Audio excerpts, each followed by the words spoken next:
cultural influences play such an important role in our personal identities. What happens when we move to different countries? How does that shift our perspective of the world we live in? Stay with us for a conversation on belonging.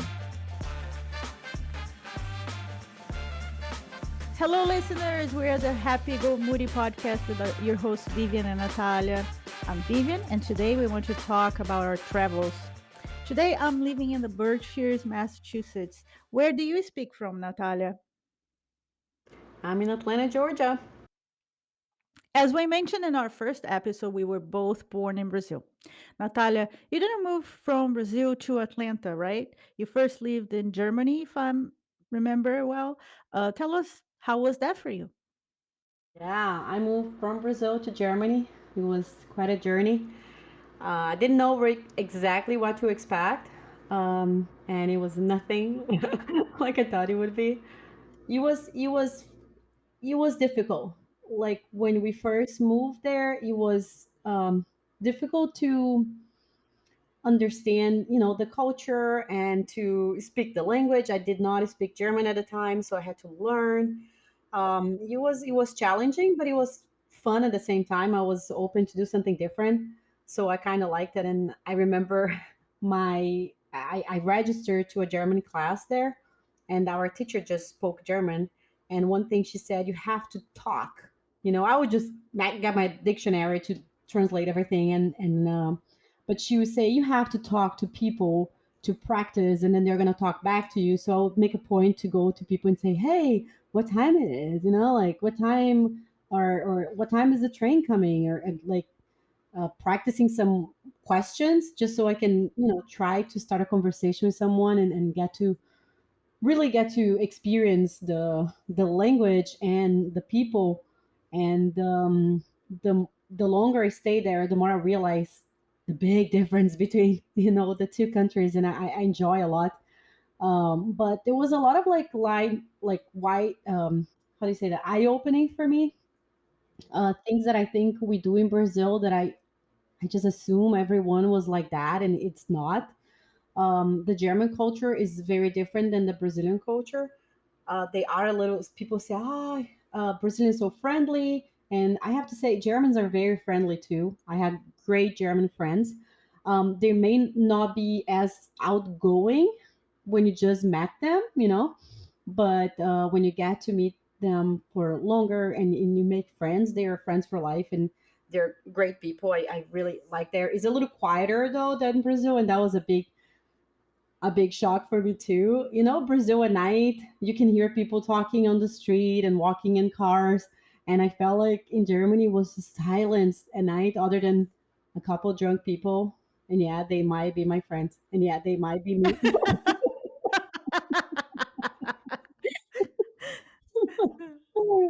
But it's just different, and it was a great experience. And I'm glad I got to actually stay there, not only to visit, because I think when you visit a country, you just go as a tourist. You're there for such a short period of time. You don't get to get a full experience of actually spending like 6 months or a year there, right? So it was quite different, and I think it changed your mind in a lot of ways. And I have a question for you. When you moved to Germany for good, was that your first time in Germany? No, I was there before. I was there. What was that? Visiting, yeah, because my great grandma lived in North Germany, northeast, and I went there to visit her. I did not speak the language though, so we couldn't really talk to each other. But my dad would translate for us, or my mom. Um, yeah, so I've been there, but again, it was not the same, right? Because I was there with my parents. I was a kid, and I didn't really have to do any planning, or do anything. I was just enjoying with my parents. And then when I went, I actually had to, my parents were not there, and I didn't have anyone to translate anything for me. So it was a very different experience. Yeah. I agree with you that when you visit a country as a tourist, first of all, I don't know about your family, but my family, when we travel, will stay in another place just for like a week, the max, like 2 weeks. Um, So it's a very different experience because you're looking at everything as like, oh, it's so new and so fun, but you have your preoccupations, which is like the main places you want to visit, the things you want to buy, or maybe you don't know the language all that well. So I agree, it's like such a different experience, but both valid in their own way. But I personally, I think living at a place, even if it is just for a couple of months, is it's a more enriching experience if you really want to know the culture of that place. Yeah, I totally agree with that. Did you have like a culture shock moving to US? I don't think I had. You know why? I In Brazil, and I think for the most part, other countries they take a lot of American culture from movies and TV shows and songs. So I did not have a shock. Uh, I To me it was magical. I wasn't a stranger to America when I moved to America. I came on vacation with my family a couple of times growing up. So, and I already study English in Brazil, but of course, it was so different to learn in Brazil and speak in Brazil with a few friends that were also learning. My teacher there lived in America, so he spoke English very well. But when when I got here, I could speak and I could understand, but it was my vocabulary was so small and I couldn't my ear was not trained, to hear a native speaking. Yeah. So I think that was super interesting to me, and I love learning languages, and I found out that just by living here. So that was like interesting. That was the most it wasn't a shock, but it was the thing that I had to dedicate myself the most once I was here. I came here as a 23-year-old adult feeling super, super mature. It was the first time I came to a different country on my own decision and for my own reasons without my family. And soon enough, a professional opportunity opened up, and I stayed. I came at first to just stay for a little bit and come back. So when I left Brazil, I never said goodbye, not even to my grandparents, because I was going to come back right away. And it turns out that was not how it happened. The Here first we are, thing that 20 is minutes, 20 a year I later. I know. The first thing that screamed at me was the fact that I could walk on the streets and feel safe on my own and at whatever time. That was such a strange feeling to experience, and so late in life too, because Brazil is a beautiful country, but unfortunately, Brazil ranks as the second most dangerous country for women. That means that harassment of women is not something unusual to happen. Neither is sexual abuse or violence. So, in a way, when I started my life in America, it was as if I could finally take a breath and take some space as a young woman. I wasn't so worried about what clothes was I wearing, how was I moving, on the streets, and I just could take space. That was a great feeling. I know that to be an undeniable fact about Brazil. I don't think I have any friends that have never been through at least one of these situations. But I want to make one thing clear, that is not all that Brazil is. That is mainly a reflection of one aspect of my own experience in the country that I was born. So it's not that I hate Brazil because of that, but unfortunately, it was something I grew up with. Do you have anything to say about that? Do you feel you can relate to that experience? Yeah, I'll say that was very, very weird for me. The safety that I felt in Germany when I moved, right? Because that was the biggest impact for me was when I left Brazil, and the fact that I had friends that would ride their bikes at 4 a.m. or 3 a.m. after they leave the party, they would just ride back home, They will on leave their bikes. It's party like and this ride a is bike home? yes. And that was like, wow, that is crazy, you And know? It's that like is 4 crazy for so a.m. many reasons. I never went to a party on a bike.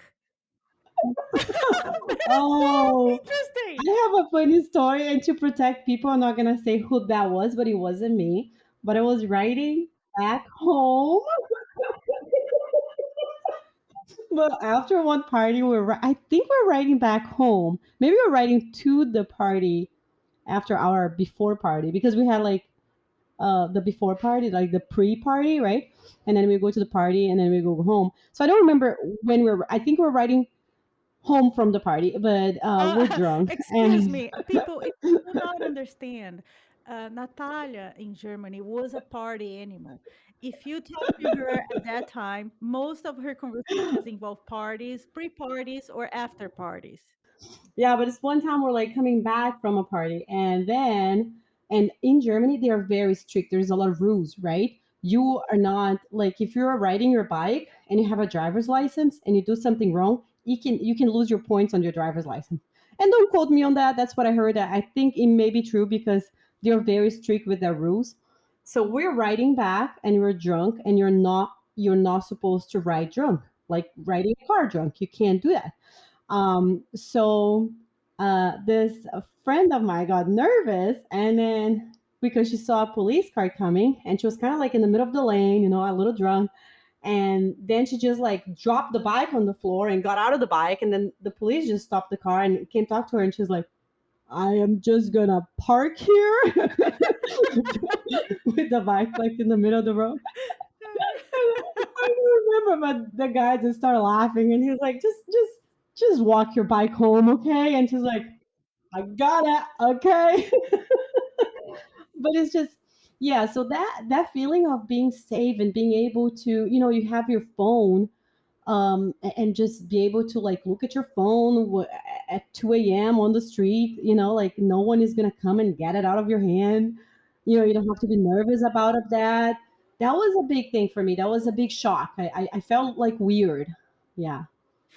But that's more safety related to like To violence in s- general, right? Like, well, do you feel like there just was a like being difference? for harassment, I would tell that. So it's the same with the safety. I think we're all, at least that was for me, right? I was a little numb to that experience. I would walk, like, especially on the beach. If we go to the beach, I'll walk, and then sometimes some guys, or they're working somewhere, or they're just passing by, they will make some comments, about me, and I I would actually sometimes be flattered because I felt so ugly when I was a teenager and when I was a kid. I always thought I was an ugly kid and an ugly teenager and an ugly girl. That if any guy would give me attention, I would be happy about it. Later on, and especially like talking to more people, this is so common in Brazil, right? That a girl is walking and down the street and some guy makes a comment or do something, A and I lot of realize catcalling. a lot, yeah. And I noticed like, okay, this is not okay because, but I felt flattered because I felt myself to be horrible, right? But there are girls there and they may have been abused or may have gone through different experience, and they really felt bad with those, or they felt ashamed, or they didn't feel comfortable then on the clothes they're wearing. And I don't think people realize, and I didn't even realize all of that after, just after I moved, because when I was in Brazil, that was just part of life, right? Not being able to get your phone, or listening to a guy like making a comment when you're on your bikini, like on the beach. I don't know. So it's like it was normal. I was like, okay, it's just how it is. And then after I left Brazil, I was like, wait a second, this is not normal. It's not normal that I have to worry about about like looking at a cell phone, or it's not normal that a guy just make a comment to a girl that they don't even know, especially if she's like 14. I'm talking about, I was, when that would happen, I would be like 13, 14 years old, Yes, me too. right? Yeah. And it's just I didn't even understand that there is a different way. Hmm. So it's just yeah, just a lot of things you notice. Again, I love Brazil, and I'm so happy I grew up there, but I think there are some things that I wish, I knew when I was a kid and a teenager, and also I wish I would give myself more value, and think more of myself. I think there, I got thrown into the parties very young. I love partying. I always did. And I was 12 years old. I was already partying. But I don't think I had the head to go party when I was 12. Hmm. I don't think I had the right mentality to go, to a beach party, whatever, when I was 13 or 14 years old. I think I was too young for that. And then, I was so young that I didn't even have, like, my body was not fully developed. Yeah. So the boys would, like, they were like, oh, this kid, this ugly girl, she doesn't even have any boobs. And they would say mean things to me that sometimes I would go to the bathroom crying, because I felt like ugly. And then the guys would just say, what they think about me. Oh, you're, horrible, whatever. What are your They will boobs? Or make jokes. criticize you in front Yeah, of my you. body, or yeah, and I would just cry, and I thought I was undeserving of finding someone, you know, until I did find someone, and like that, and I was like, I'm gonna hold tight to this one. But I think it's in a way because of there's so much of this machista mentality, you know. It's quite different than America for me. And you were in Germany, and now you are in America. But I think there's a big difference, South America, North America, the way men behave, and it is unfortunate, but it is a generational thing. And unfortunately, the men who are catcalling you in Brazil, I'm going to speak of Brazil because I don't have experience with other South American countries, but they are sometimes like twice your age, and it's just inappropriate. I have been through a lot of harassment. I have been through sexual abuse, and that's why I thought it was important to talk about that one piece here, because we need to teach our boys, whether in Brazil, America, or Germany, all over the world, that a girl is not just a piece of body to be criticized or adored. We are all equals living in the same space. So I think that will be a good start. I don't have a kid, so it's easy for me to talk about that, but it's something I wish it was true, you know? Yeah, no, I get it. I think with Emma, I am so glad. I mean, I love growing up in Brazil, but me as a mom, I'm very glad that my kid is gonna get to be a kid when she's 13 and 14. And it's not, I don't think it's my parents' fault that I was going to party when I was young. I think it's a lot of people go out in Brazil when they are 13, 14, right? Yeah. And 15, and that they already like, making out and doing stuff like that. And here I think is a little slower. And I hope, because I have a daughter, and I really hope it's slower. And I hope she's a kid until like 18. I think she's 20 when she started thinking about partying and dating. But yeah, Oh my god, you I'm probably wish. wrong. You wish. I listen, I think American like young teenagers they do party, but it's much different. In Brazil there is a push on the sexuality. It's just the way the country is. Like there's a lot of sexuality and sensuality, and in a way Brazil is praised for that, so they find, a lot of people are proud of that, and you ended up getting a lot of that as a kid. So I totally understand what you're saying. I wasn't partying all that hard because I am an introspective, okay? But I did go out. I put myself in like very weird situations because I want to be out. I wanted to be out doing what adults were doing. But then when that happened, you're also exposed to a lot of things that older teenagers are doing. And it's just not a great combination, I guess. Like you, I don't think I was quite ready for it. Yeah. I mean, I don't know how it is here because I was not a teenager here, right? So I can't speak for that. But I do know because my niece is now 21. Yeah, she's turning 21 this year. And I met her when she was only like 10 years old. So I kind of like heard a lot of her teenager phase, right? And I think, for example, in Brazil, when I was 16, and I don't know, I can't speak for Brazil now, and I cannot speak for the whole Brazil. I can just say for the experience I had, right? But Right, when right. I was 16, I don't remember if I had any friends that was a virgin. When you were 16? Yes, that was like 16 years old, Oh, and I I was like was a moving virgin something. until I was 18. See? I wasn't introspective, but I like you, all my friends have had sex already. And I Yeah. remember thinking like, "Oh my god, I'm so odd. I'm 18 and I haven't had sex yet." But yeah, And I here get it. is I get it. completely not in US, being an 18 and not having sex. As far as I understand, for our adult here, it's not like odd. It's not weird, you know. It isn't? I don't know, to be That's honest with for you. what for the little experience I have, and I am hoping that's true because I do have a daughter that I hope she waits a long time. You're just being wishful now. I could just see through this conversation. Like here, no teenagers have sex before No, 19 years no, old. exactly. It's like and they are not waiting until they're 25. Most Americans just have sex at 25. I'm sure they do. I just think it's not as odd as it is in Brazil if you're 18 and or 19. Like, and maybe it is not like now. I don't know how it is now, right? Again, I can only speak from my personal experience. But going back to, my The whole point of the adaptation episode.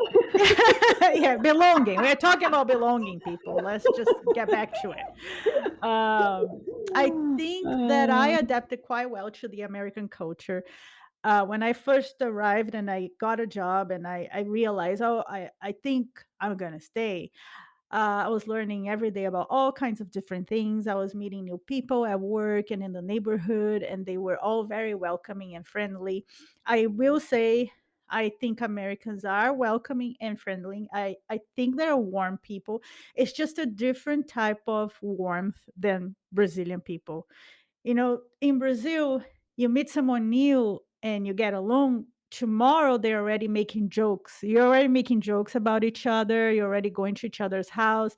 In America, they're friendly and welcoming, but it takes a little longer depending where you are, what state you are, for you to actually get to know that person and go to their house, especially, right? Like in Brazil, also you can go to someone's house without calling ahead, right? wow, I don't know if that's like that anymore because before we didn't have cell phone when we were teenagers, right? We were old.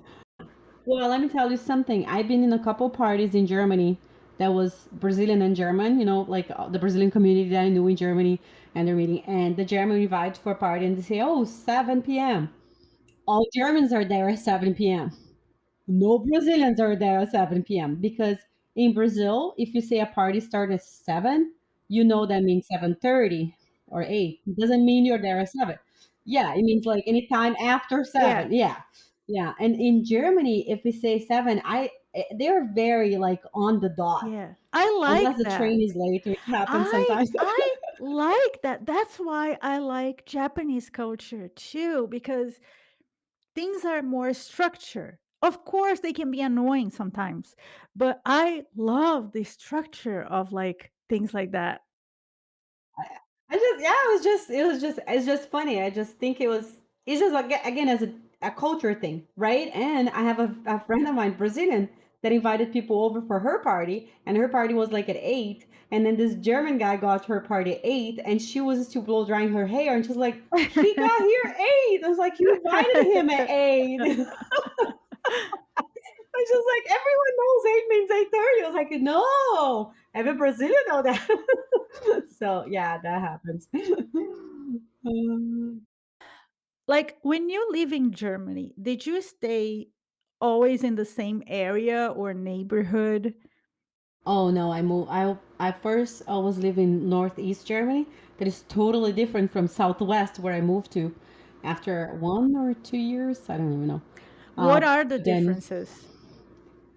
so northeast is where is where the well, I can say Russian side was. They didn't know there's not a lot of people that speak English where I was there before, so people didn't learn English either when they were kids, right? So it's also less. It's the same country, right? It's the same culture and stuff, but it's less diverse. So if you go to Southwest, where I was then after, it is more diverse. So you can find, and you find everyone basically speaks English. there because they learn in school, and it's a little bit more like a mix. That's the biggest thing, I guess.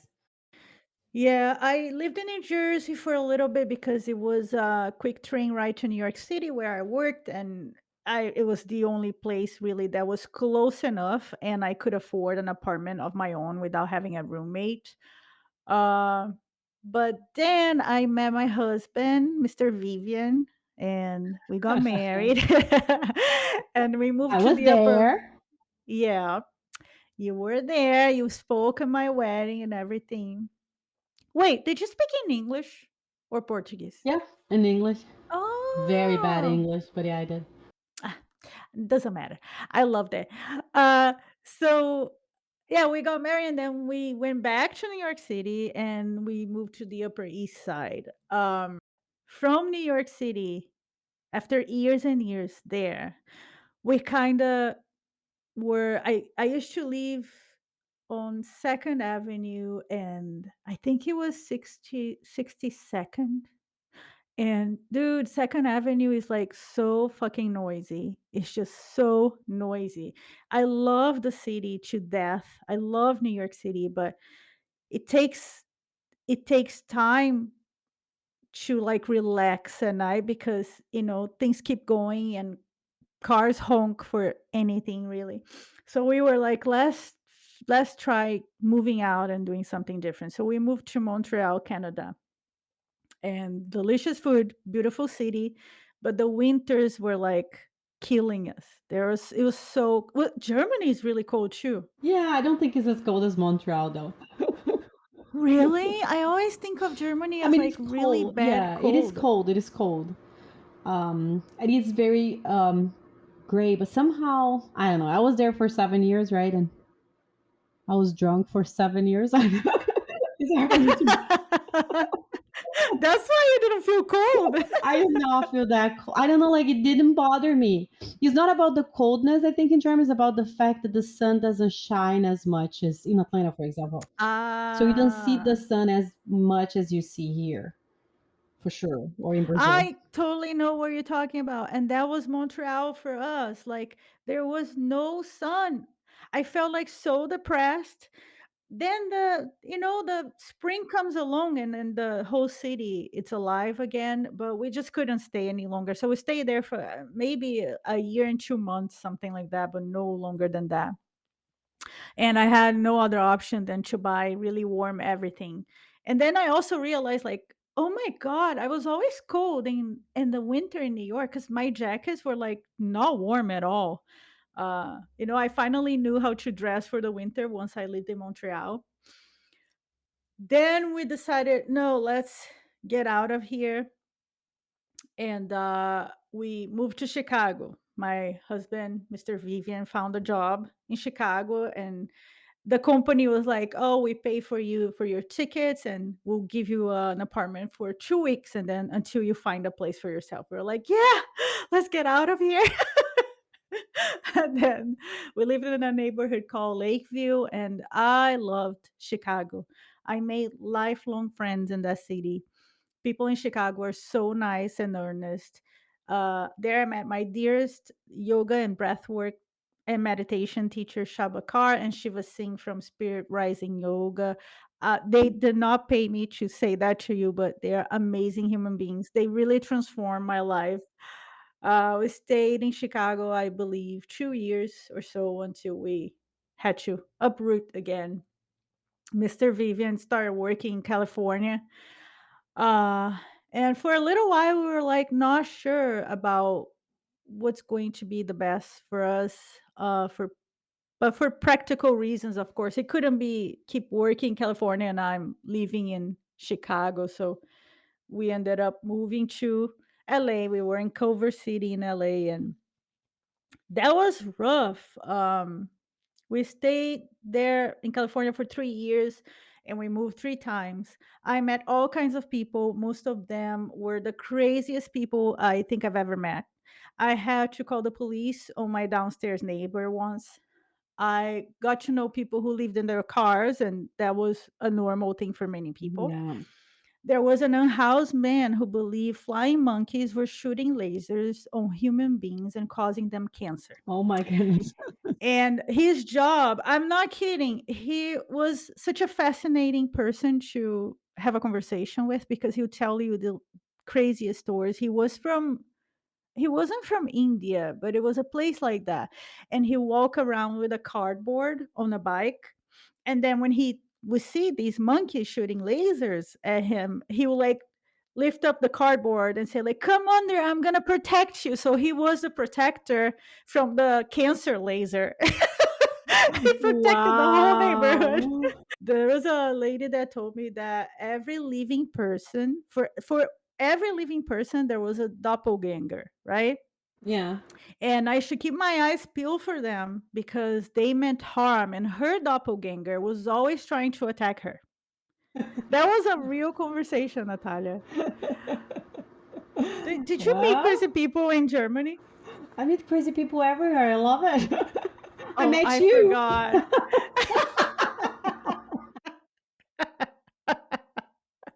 I forgot you were a magnet. Well, I shouldn't.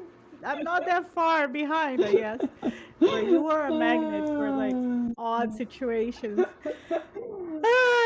So we lived in, yeah, we moved 3 times in California because of, we just couldn't find a place to like settle down. I honestly was not crazy about the culture there. I think it's beautiful. When I lived in Santa Monica, that was really nice. That was the neighborhood I loved the most there. But then once the pandemic started, Mr. Vivian and I were completely burned out of city living and all the commotion. The pandemic didn't make it any easier. That's when we made the most unusual decision. At least to our friends, it looked very unusual. We decided to take a break from moving here and there, and we decided to that remote work was the thing that was best for us, like for good. And then we started looking for places to buy in Massachusetts. And we ended up in the Berkshires, where I am speaking from right now, which is like very suburban in the middle of the mountains. You know, like people, my neighbors know every single person in the neighborhood. My town that has only 900 people in it. Exactly like So New York, right? so it's been still an adaptation, but I'm Uh, loving it for now. I'm really into it. oh, it's beautiful. I've been there to see Vivian, and the house is amazing. The place is amazing. It's a very, very nice place to live in. So Yeah, you got to run in October Mountain. I yeah, live right in front of it, and it's really nice. it's very pretty. So right now you are in Georgia. How, how, when, why? Oh, I was living in Germany, studying and working part time, working for a company, and then I told my boss like, yeah, my college requires me to do an internship outside of Germany. So I was just wondering if, since I'm working for this company, if I can, find a job because the company had different locations. So they have a internship or something in a different location, something outside of Germany. And he's like, I don't think I'm gonna know of anything, but if I do, I'll let you know. And the next day, he's like, that the craziest thing happened. I was like, of course. It's like someone called me from Alfredo in US, and they actually need an intern with your background. So you want to go? It's like, of course, Wow. I want to go. I'm there. So I just didn't speak English. That was the little thing. I was like, I just don't. My English is horrible. So I started like really like studying and trying to learn as much as I could before the phone interview.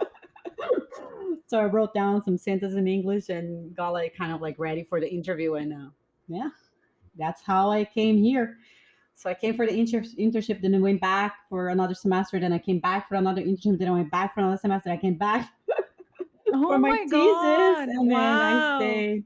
You don't remember that it was like 6 months here, 6 months there, 6 months here, 6 months there, and then I came back for good. I did a thesis here and moved and stayed, then met my husband, um, and Mr. yeah, Natalia. Mr. Natalia, yeah. And now Georgia is it where you belong? I feel home here. better than any other place I would say on earth. Atlanta is a yeah. Oh, wow. Now if I go like I do miss Germany, I do miss Brazil, but I went to Brazil in 2015 and I only been in Brazil twice since I left. Isn't that crazy? Or maybe three times. It feels good and it feels home, but it's not the same now. Atlanta is my house, so yeah, I think I'm here for good. I went to Brazil in 2013, and my husband went with me, and it just felt odd. It felt like it wasn't the place I grew up, you know? Yeah, it just changed so much, right? And you forget about a lot of stuff. When you leave your country and you spend years out of the country, living in another country, and you come back, somehow, to me at least, I felt like time was frozen in that time when I left. And then when I came back, things have changed, or some things didn't even have changed, but they would not match the what I had in my head, you know? Yeah, yeah. So it was, yeah, it was a little bit of a shock actually, because I thought like, "Wait, I thought this was like this and not like that." And of course, the people are still the same, and I think that's what I miss the most about Brazil is like the people, not so much the country, but it is interesting. The food was still delicious though. I ate like there was no tomorrow.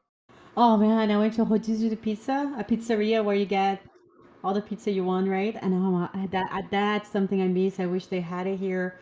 Maybe they have in Atlanta somewhere. I don't know, but it's not the same, you Yeah, know. yeah, pizza in Brazil is very different than pizza in other places.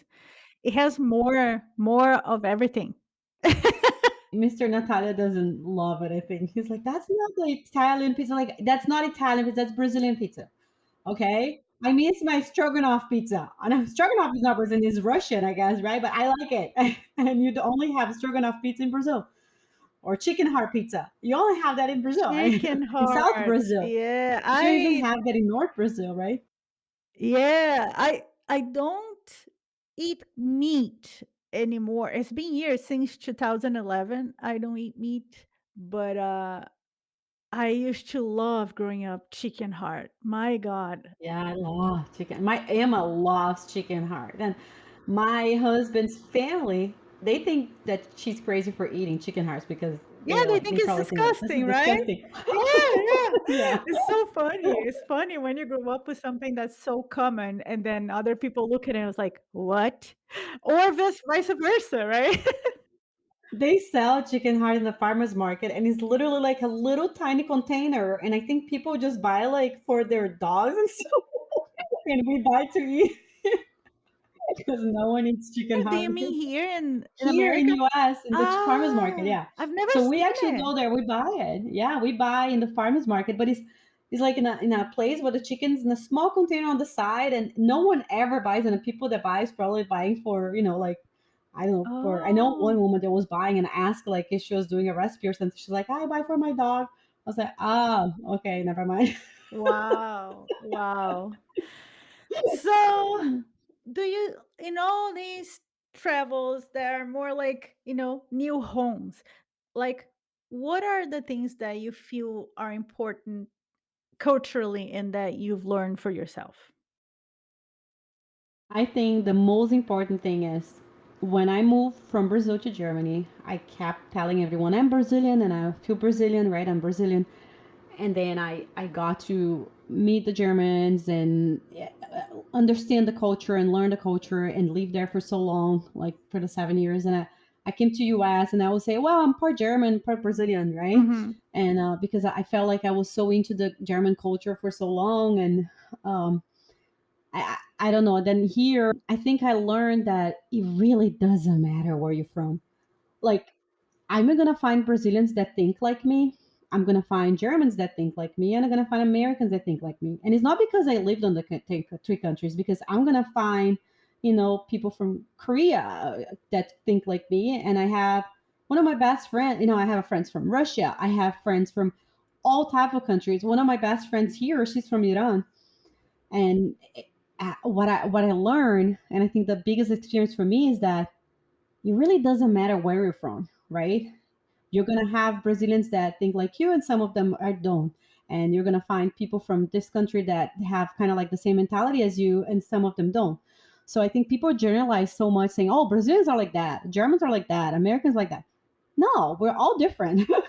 Right? And you're gonna find Brazilians that are like funny and extrovert, and some Brazilians are introvert, and maybe they're not into the funny side, right? But it doesn't matter. It's not about Brazil or Germany. It's like just about people. Yeah, I couldn't agree more with you. I think speaking and living in a different language has exposed me to new metaphors and concepts, right? So I learned to express myself in different ways, and in a way that fundamentally changed me.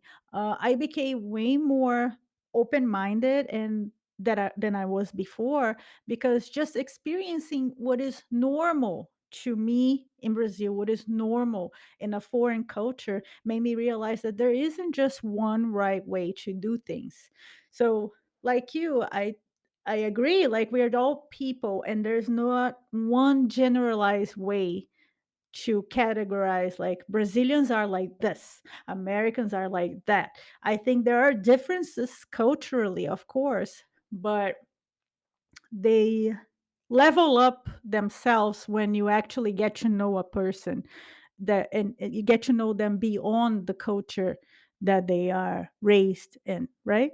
No, I agree. I also think that the world we live in is this big place, is so vast, it's full of countries and cities and neighborhoods, and I'm a part of it, you are a part of it. I understand when people are like, oh my god, my neighborhood is so important to me, my country, I'm an American, I'm a Brazilian, I'm a German person. um I think that is valuing that, but I feel like I belong to the world as much as the world belongs to me. So there's so many more places and things I want to explore. I can't wait, and I also can't wait to share all that here with people who listen to us, or not. Like, let's, I don't know, right? Oh, Like, I I don't think know we're what. gonna have one listener because my mom is definitely listening to our podcast. Okay. So we have two, because my husband also. Yeah. Okay. So two listeners. That's a good thing, huh? Huh? Huh? I'm excited. And that has been our Happy Go Moody podcast for today, folks. We wish that today you were fully present to your experiences and the people around you.